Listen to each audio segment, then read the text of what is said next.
Christian European civilization. Their goal has been to preserve a white Christian supremacy, contrary to the founders' vision, and they have tolerated the founders' liberalism and the workings of the democratic system only when it has not undermined that cause. When it has, they have repeatedly rebelled against it.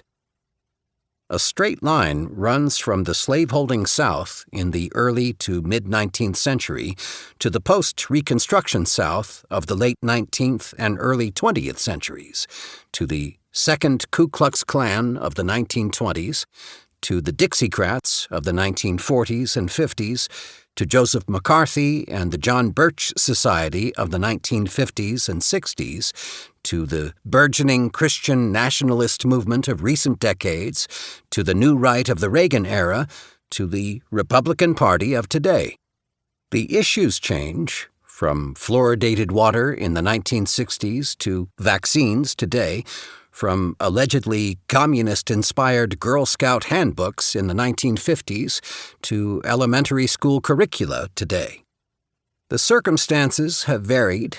These movements have arisen in hard times, such as after the 2008 financial crisis, and in good times, in the boom years of the 1920s, the 1950s, and the 1980s and 90s.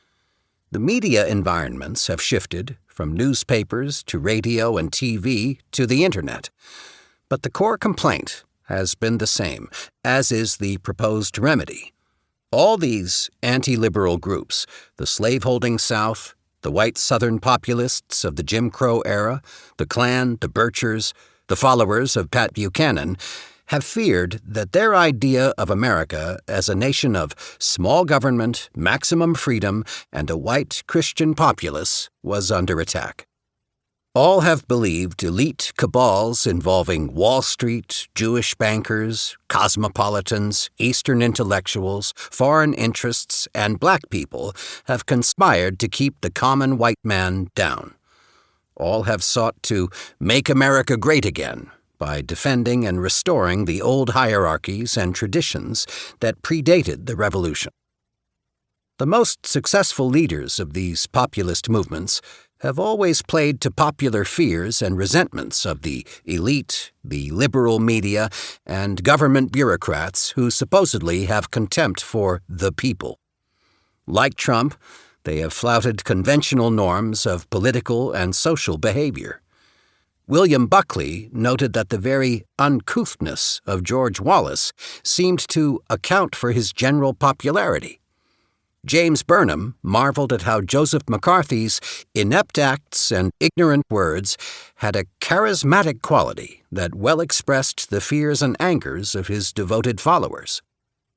Opponents of the late 19th century white supremacist populist Senator Ben Tillman of South Carolina called him a transparent charlatan, recklessly appealing to the passions and prejudices of the ignorant and wielding the dynamic power of hatred. What their critics saw as boorishness and malevolence, however, their followers saw as strength and defiance against a world stacked against them. These were not the tame conservers of classical liberalism that some intellectuals claim as the true conservatism of America.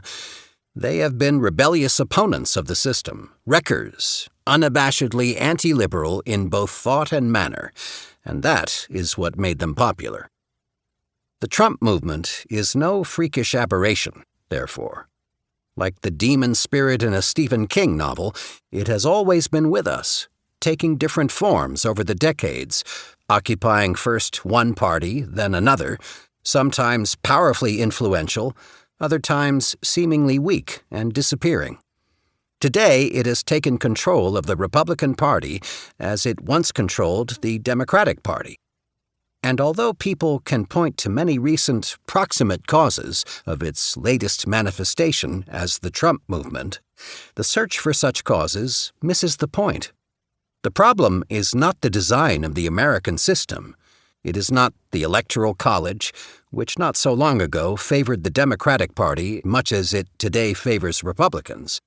It is not political polarization, per se, which has often shaped American politics. It is not the Internet.